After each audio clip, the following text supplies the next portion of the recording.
Hai, perkenalkan nama saya Intan Lasri Mokos, NIM 194111012 dari kelas Farmasi A semester 4 Universitas Citra Bangsa. Dalam video kali ini saya membuat untuk memenuhi tugas fitokimia mengenai ekstraksi fluida superkritik. Nah, sebelum kita masuk kepada pengertian dari ekstraksi fluida superkritik itu, maka sebelumnya kita mengetahui sejarah dari ekstraksi fluida superkritik. Fluida superkritik ini ditemukan oleh Baron Cagnicourt de la Tour pada tahun 1822.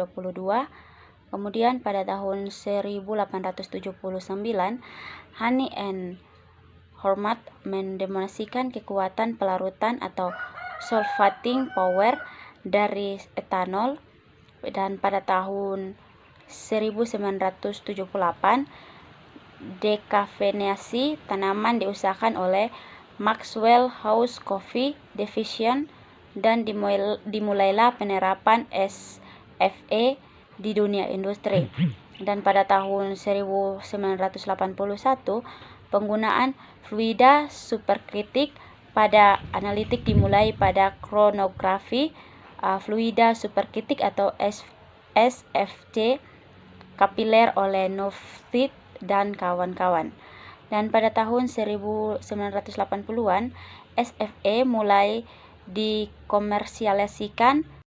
Pada tahun 1996, EPA menyetujui dua metode SFE, yaitu ekstraksi total petroleum hidrokarbon atau TPHS dan untuk PAHS. Dan pada tahun 1988, EPA mengumumkan metode SFE untuk ekstraksi PCBS dan pestisida organoklorida atau OCPS. Berikut kita masuk pada pengertian dari ekstraksi fluida superkritik, di mana menurut Palmer 1995, ekstraksi fluida superkritik adalah suatu proses ekstraksi menggunakan fluida superkritik sebagai pelarut. Teknologi ekstraksi ini mengeksploitasi kekuatan pelarut dan properti fisik tambahan dari komponen murni atau campuran pada temperatur dan tekanan kritisnya dalam kesetimbangan fase.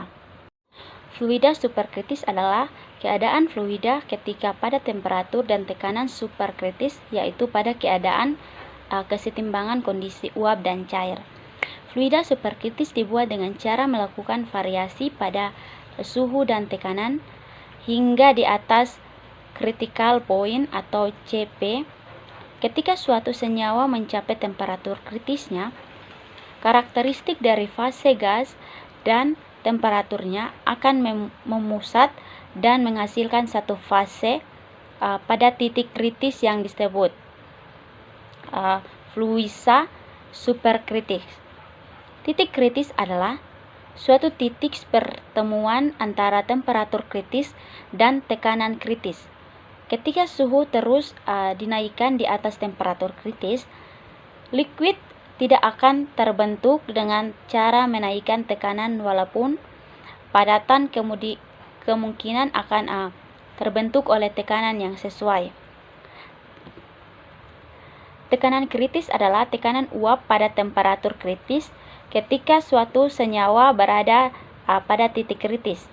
Kenaikan tekanan sedikit saja akan menyebabkan kenaikan densitas yang besar pada fase superkritis. Yang berikut yaitu sifat fluida superkritik. Secara umum dan ilmiah, fluida superkritik memiliki karakteristik dan sifat antara gas dan cairan. Tidak ada antarmuka gas ke cair. Pemahaman isotermalnya menjadi positif dan koefisiennya ekspansi tidak terbatas. Jika kerapatan kritis dijaga konstan dan sama dengan kerapatan, kapasitas panas berubah menjadi volume konstan dan cenderung tak terhingga. Kepadatan di atas titik kritis tergantung terutama pada tekanan dan suhu. tetapi dalam beberapa kasus tetap lebih dekat dengan komponen cairan daripada gas. Kepadatan dapat meningkatkan ketika tekanan pada suhu konstan juga meningkat dan suhu pada tekanan konstan berkurang. Viskositasnya jauh lebih rendah daripada cairan dan ini membuatnya memiliki sifat hidrodinamik yang sangat positif. Ketegangan permukaannya yang rendah juga dapat memungkinkan penetrasi tinggi melalui padatan berpori. Yang berikut yaitu sifat dasar dari fluida superkritik. Fluida superkritik ini punya jenis fasa yang cukup unik. Fluida ini memiliki sifat pertengahan antara cair dan gas. Fasa fluida semacam ini akan dapat diperoleh saat fluida tersebut berada di atas titik kritiknya. Sifat fluida ini memiliki gabungan baik dari sifat cair ataupun gasnya. Berat jenisnya mirip dengan berat jenis pada fase cair, sementara viskositasnya mirip dengan viskositasnya pada fase gas. Diffusitas fluida ini berada di antara fase gas dan cairnya. Perubahan perlahan-lahan sifat suatu fluida menunjukkan fasa superkritiknya. Sifat-sifat inilah yang menjadikan fluida superkritik mampu menembus materi padat lebih cepat dibandingkan pelarut cair atau kemampuan penetrasi baik layaknya gas. Namun, tetap memiliki kemampuan sebagai pelarut seperti layaknya cairan. Sifat unik inilah yang akhirnya menarik banyak ilmuwan untuk insinyur mencoba mengaplikasikan fluida superkritik dalam berbagai bidang. Yang berikut yaitu prosedur kerja termasuk cara memasang alat.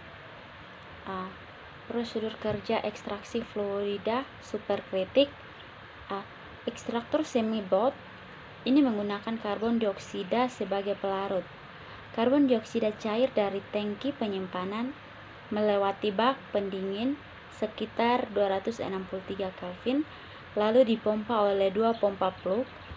Tahapan berikutnya, karbon dioksida dipanaskan dengan exhager di tubular hingga mencapai temperatur proses ekstraksi. Tekanan diatur dengan regulator tekanan. Ekstraktor yang berisi bahan baku secara termostatik dikontrol dengan tape pemanas elektrik. Temperatur di dalam ekstraktor dikontrol dengan konvektor digital. Tekanan keluar ekstraktor diukur dengan tekanan gauge. Setelah meninggalkan ekstraktor, aliran GO2 yang mengandung ekstrak mengalir melalui percabangan kutub atau valve jarum. Tekanan aliran dalam perjalanan berkurang dalam 3 tingkat menjadi tekanan atmosfer dan ekstrak minyak. Temperatur dalam kolektor air dan komponen yang menguap tersimpan dalam kolektor K2. Yang berikut yaitu skema alat yang terdapat pada gambar slide tersebut. Yang pertama itu silinder dengan CO2, yang kedua yaitu pompa HPLC, yang ketiga itu pressure control unit, yang keempat itu filter, dan yang kelima itu manometer, 6 itu on atau off valve, yang ketujuh itu valve induction valve, yang kedelapan kolom, yang ke-9 restorer, yang ke-10 direktor, yang ke-11 yaitu PC, yang ke-12 itu plotter title.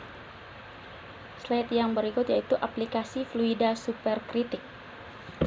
Salah satu fluida yang paling banyak dimanfaatkan pada kondisi superkritik adalah CO2. Zat ini banyak digunakan terutama dalam salah satu proses pemisahan, yaitu ekstraksi. CO2 superkritik atau SC atau CO2 bersifat selektif pada proses pemisahan. bersifat ramah lingkungan dan tidak berbahaya bagi kesehatan manusia. Karbon dioksida sebagai fluida superkritik mampu melarutkan senyawa berbagai polaritas, yaitu nonpolar dan beberapa polar, misalnya metanol dan aseton, seperti pelarut fluorokarbon. Hingga saat ini, aplikasi ekstraksi dengan menggunakan SCCO2 sudah meraba mulai dari industri makanan sampai di industri farmasi. Contoh aplikasinya antara lain ekstraksi kafein, ekstraksi dan fraksinasi minyak dan lemak makanan, hingga pemisahan tokoferol dan antioksidan lainnya. Aplikasi fluida superkritik bukan hanya dalam proses pemisahan, namun masih banyak aplikasi lainnya seperti katalis, produksi material plastik, hingga sebagai fluida pembersih. Sekian dari hasil presentasi saya. Jika ada kata yang salah, saya mohon maaf. Terima kasih. Bye.